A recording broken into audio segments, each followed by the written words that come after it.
Talk or eliminate, the dilemma lingers on. But did the killing of Maoist leader Azad blow away that opportunity to bring the Maoists to the negotiating table? Were they willing? Was he moving towards a negotiated settlement for ceasefire when he was gunned down by the police in Andhra Pradesh?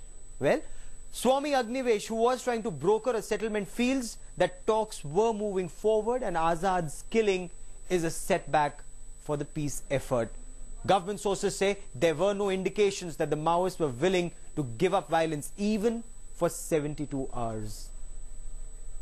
2nd of July, Jogapura Forest, Adilabad district, Andhra Pradesh. Security forces combing the forest were shot at by a group of Maoists.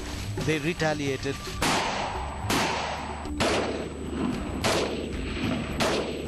After about 4 hours of gun battle, when the encounter ended, police recovered the bodies of 2 Maoists.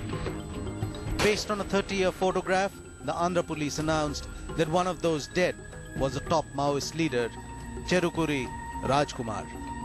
Cherukuri Rajkumar, alias Azad, number 2 in the Communist Party of India Maoists hierarchy. ఈ border village visit చేసి ఇక్కడ సంచరిస్తూ shelter తీసుకుంటున్న సమాచారం మేరకు Rattled by the killing of its top leader Azad, the banned CPI Maoist called for a 2-day strike from July 7th and vowed to avenge his death. While for the security forces, neutralizing Azad is a moral booster, there is some contrary opinion. मुझे जो जानकारी मिल रही है वो यही है कि आजाद उस चिट्ठी को लेकर दंडकारण्य के अपने और नेताओं से एक फाइनल राउंड उसके लिए जा रहे थे और उस समय उनको निकाल करके पकड़ करके और मारा गया आदिलाबाद के जंगलों में। बहुत बड़ा झटका लगा है, बहुत बड़ा झटका है, लेकिन इससे हमें पीछे नहीं हटना है, इसको हमें पूरा सहन करके आगे बढ़ना है। If it was a straightforward encounter, it's understandable. But if the story that he was picked up in Nagpur and he was taken there and shot, do you expect the Maoists to talk to you after cold-blooded murder like that? Azad's death, it seems, has come at a time when there was a possibility of some sort of cessation of hostilities between the Maoists and security forces.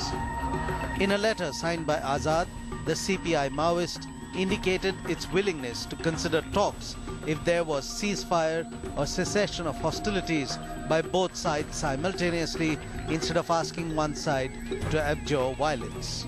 Mr. Azad, who was no doubt a Maoist, believing in the Maoist philosophy, which is not a declared crime as yet, but he was the one at the forefront of the peace process and was responding to the appeals, and he seems to have been killed, facing the cold-blooded murder and a fake encounter, if at all. Swami Agnivesh, who has been acting as a peace negotiator, is also not very sure about the nature of the encounter, but is careful not to doubt the intentions of the central government.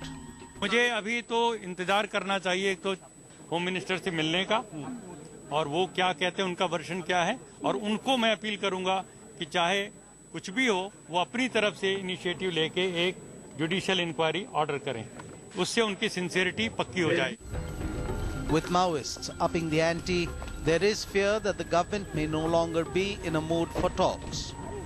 Now, if you want to talk to them, are you going to give them the rights on land as well as in the forests? If you're not going to give this to them, then what is there to talk? There's nothing to talk.